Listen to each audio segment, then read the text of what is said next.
Warwako kendo ni duol marango tije obila pacho kae poa piso kwach kich kod bad migao mar doho koro osechako timo nonro tok achiel kuom obila e doho ma Bungoma muocho risasi moko chan.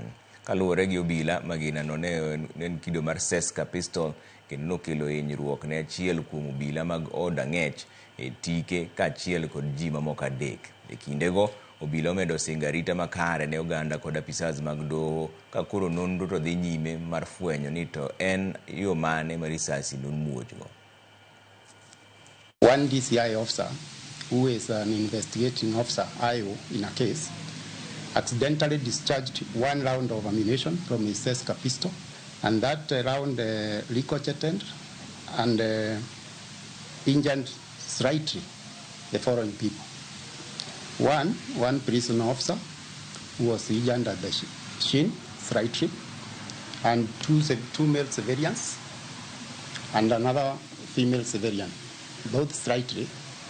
It is not serious.